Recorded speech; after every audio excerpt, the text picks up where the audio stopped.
What up, everyone? Time for an unboxing. We got Arcade Block, the last box of the month. It finally came here. It took forever. It took a really long time to get here. I know it's international shipping, but you know, it's only from Canada, so I didn't think it would take that long, but it took a long time. It shipped on the 25th. It said it was going to get here on the 1st, and I was tracking the package, and I hate when packages don't arrive on the day they say, because it drives me crazy.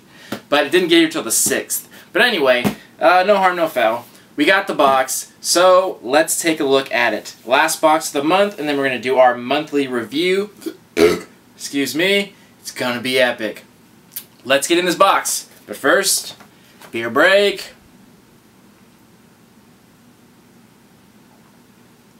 Oh yeah. That's right. Iron Man goblet. Jealous? Thought so. How awesome is that? Drinking out of an Iron Man head. Good shit. Alright, box time. Alright, first off, we got a shirt. Got some Donkey Kong. Old school Donkey Kong. Says they see me rolling. They hating. Little joke on the song. This is a pretty cool shirt, and it feels like really good quality. It feels soft, and it looks pretty fitted, and I like the color gray. It smells nice too. So I like that. No complaints about that shirt. Looks like it'll fit just nice. Cool. There that is. Next, we have Mega Bloks, a little Halo playset. And it comes with two little figures in there and like a little battle cruiser. I'm not super familiar with Halo, so I don't know the technical names of it. But this is like a Lego-esque type of thing, but Mega Bloks is just a different company. I thought this was okay. I definitely like figures, but I've mentioned in previous videos, I don't like opposable figures. I like my figures to be like stationary. I like more like statues or like the pop figures or the vinyl like art design ones that are just stationary because they look better. They're more appealing to the eye. Figures like this, like action figures or like Mega Bloks or Legos or anything like that that move around, they're more to play with and less to display, which is totally fine, but all my stuff is for display. I'm not usually like playing with these or anything like that. They just go up on a shelf to display. So I'm not super pleased with it, but I don't hate it either. I think it's still cool. The little figures I'll still put on display, but I just think things look better when they don't have the joints and they're not opposable. But so kind of so-so on that. All right, Mega Bloks, Halo. Getting thirsty again already. It's so dry out here. Alright, next we have some pins. Old school Sega Genesis. Got Sonic, got the guy from Ninja Gaiden, I'm assuming, Earthworm Jim, and Battletoads. All really epic games. I remember these when I was a kid. Really cool games, really fun to play. But these buttons, like, I've never really been a fan of buttons because I've said before, what do you do with them? Like, every box usually comes with a button with the theme on it, but I don't know what to do with buttons. I would prefer they always give magnets, because magnets I can put on the fridge, magnets are reusable, I always have a place to put magnets. And stickers similar, because I make them into magnets. But pins, like, I have a hard time placing them or doing anything with them, so it's like, yeah, I think it's cool, but I don't know what to do with them. Also, the quality on these pins isn't super high. It's very, very minimal, like, artwork, very basic in the design of them. It kind of looks like someone hand drew them. And if you look closely, the images are pretty pixelated, so they kind of look like they were hand done.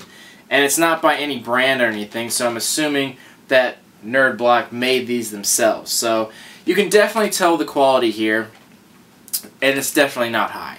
But it doesn't really matter anyway. They're just pins. It's not like they were supposed to be super high quality. Even the highest of quality pins isn't that high. So, again, I'm so-so on these. They look cool, but I don't know what to do with them, and the quality's not super high, so that's okay. Next, we have a little graphic novel, Plants vs. Zombies. Now, I think this is pretty cool because it gets a couple issues in there. I've seen boxes do comic books, but very often they do like a random comic book that has nothing to do with anything, and that I don't like. The only time I like comic books is when it's a #1, and this definitely is that because it's like #1 through like, I can't remember what issues it is. Let's see, 1 through 6. So you get a whole like series in here. I'm not familiar with this series at all. I haven't read it, but I'll check it out. Like, it's got the first issue and through number 6, so it's got like a whole story in there. Even if it's like, I don't know if it's crappy or not because I'm not familiar with it. That's still cool. That's still interesting. Like, it's like a book. It's not a cheap little comic or anything. So that's decent. I don't really know much about the genre, nor do I care for it a lot, but the quality's there. Like, I think that was a fine item. Again, I'm so-so on it. It's got its positives, it's got its negatives. It's just kind of there. Okay, so-so. Next, this item I was actually very disappointed about. We got the Tetris Notebook. And why am I disappointed about this? Because we've already gotten this book. As soon as I saw it, I recognized it, and I knew I had it, but I thought it was in like Nerd Block or something. But then I referenced my old video and looked it up, no, sorry, I thought it was from Loot Crate originally when I saw it, and then I found out that it was from Nerd Block. Like, Nerd Block had already put this in one of their boxes. It was the Nerd Block, and this is Arcade Block, so it's slightly different, but I do not like that. I was very upset by that and very irritated. Like, I don't like that at all. They need to realize as a company that a lot of us subscribe to more than one of them. I do Nerd Block and Arcade Block. A lot of people do Nerd Block and Horror Block, or Horror and Arcade, or a regular and a Junior. Like, people mix it up because they put out a good product, so I want more of it. So I subscribe to Nerd Block and Arcade Block. And that bugs me that they transfer stuff over. I think it should be completely different. I think there's enough items out there where they don't need to do repeats. And I think that kind of like cheaped out. Like, I really don't like that. Because now I have 2 of them. Like, one of them was fine. I wasn't that crazy about it to begin with, but it was cool. But now I have 2. What the hell am I going to do with 2? And I just don't like that at all that they would do that. So, pretty disappointed that they did. And I see them doing this with like the Nerd Block and Nerd Block Junior. Like, I see repeat items because I looked it up because I was like semi-debating getting the Junior one just for fun because it was cheap.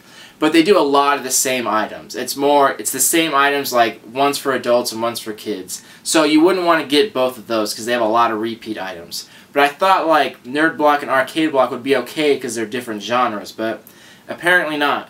So I really hope they never do anything like this again. I really hope there's no repeat items. Like, I would never expect horror items in this box, and vice versa. The horror people probably wouldn't expect arcade items. So don't ever make crossovers. Please don't do that, Nerd Block.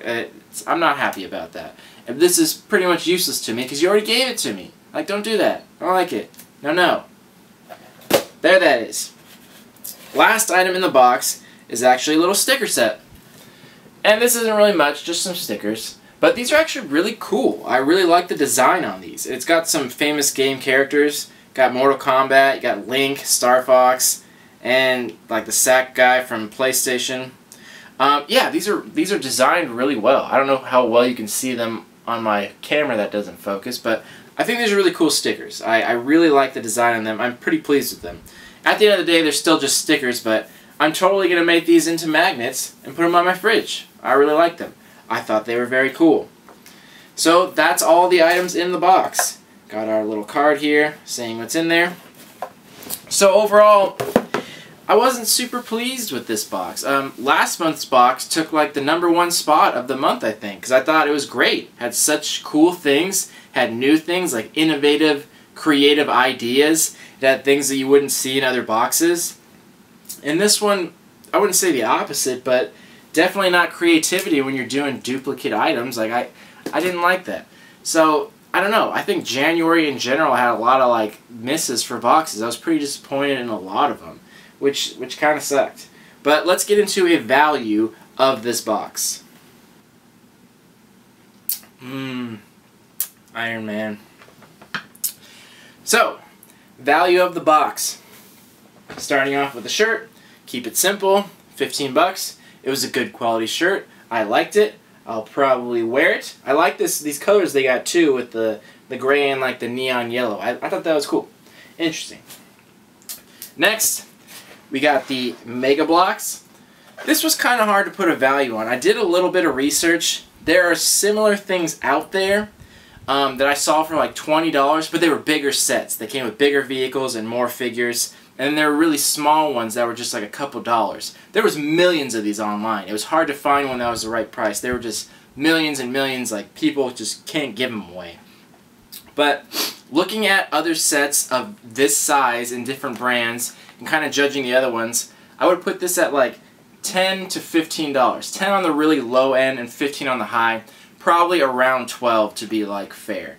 But right around that price point. Next, the pins. Like I said, the quality on these wasn't super high. They kind of seem like they're homemade a little bit because they kind of look like they're drawn and they're pixelated, so the quality of the images isn't good. So I really couldn't see this going for much more than 3.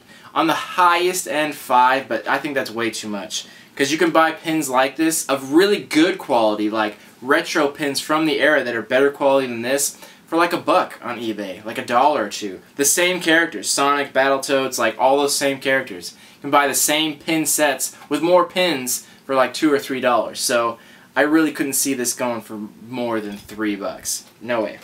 So that's that. 3. The notebook, I valued this before, like $5 to $10. And 10 would be on the very high end, 5 on like an average one, depending on where that you bought it or where they sold it at. But I'm putting a value on this, but I almost don't want to because they already gave it to me. I'm still like really upset about that. I think that was kind of a douchey move. I don't know if it was to save money or what their thinking was behind it, but not okay with it. I don't like that. So hopefully not too many other people do Nerd Block and Arcade Block, but wasn't happy about that. But 5 to 10. The graphic novel, same value. This one I would say 5 to 10. I would say probably more than 5 because a comic book, a regular comic book, it's like anywhere from $3 to $5. Now this one, I'm sure this is not a super popular series, but it is a graphic novel and it does have 6 issues in it. So I could see it going for like $9.99 or somewhere between $5 and $10. I think that's a reasonable price for that. And last, the stickers. The stickers, I really like these. These are obviously, I think they're exclusive to Nerd Block. I may be wrong.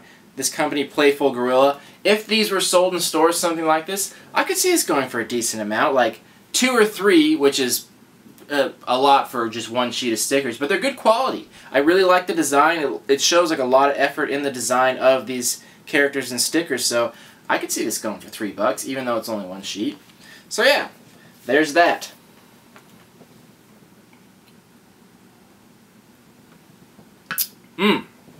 So total value on this box, kind of surprising.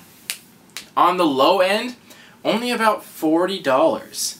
And on the high end, on the very high end, like really pricing those up there, full retail, even higher, on the highest end I could go, it was only up to $58, which I really don't think it's worth that. It's closer to $40. So between $40 or $50, depending on how you want to value it, I'd still say closer to $40, which isn't a lot. Even at $50, like that's decent, but $40 is just not a good value on a box, especially because you're paying $30. I've said a billion times, I think the goal is to get double what you paid for. Excuse me. The goal is to get double what you paid for. It doesn't always happen, and that's okay, but I think that's like the bar that I hold most boxes at. I think it's perfect if you get double, awesome if you get more. It's okay to go a little less, but when you're only like $10 more, it's not bad. I wouldn't hate on it, but it just gets kind of rough. The margin's very thin. You want a good margin on it because, like I said, you're getting a mystery box. You don't know what you're going to get. If you give them $30 and you only get $30 back, that's not okay because you would just buy the stuff yourself but only pick out the things you want. You need leeway in there. That's why you need to get like double, because more often than not you're going to get things that you don't like. It's pretty hard to get a box where you like just everything in there. The t-shirt's fine, it fits perfect, and you just like every item. It's just not going to happen. There's always going to be at least 1 or 2 items in there that you don't like, and that needs to be accounted for financially, the money you put into it. So you need to get much more than you're putting into it because you're gambling with that money. So I thought this had a very low value, which again I'm so surprised about because they've always been really good about it. My values could be a little bit wrong, but even at 50, I think that's decent, but not great. The other last month's boxes went well over double. Well over double. And they had some real creativity to them, like interesting stuff in there. And this one, it wasn't super interesting, wasn't super creative, and they had duplicate stuff, so I definitely am not going to say this was bad. Not at all. But it wasn't great. Considering how great last month was, it was just okay. So, it was an okay box. It's not going to be very high up on the list, but to be honest, like I said, January's boxes weren't that great. I didn't see a lot of good product out of January. December was an awesome month, but January was just so-so. But anyway, this is the last box of the month. I'm going to do one video after this, a weekly roundup, because I haven't done one in a long time. And then I'm going to do my overall monthly review, all the boxes of January. We're going to put them in order and see who got what place. It's much different than last month. So much different. Boxes are all in different order. So stay tuned. Thank you for liking. Thank you for subscribing. Love you all. Peace.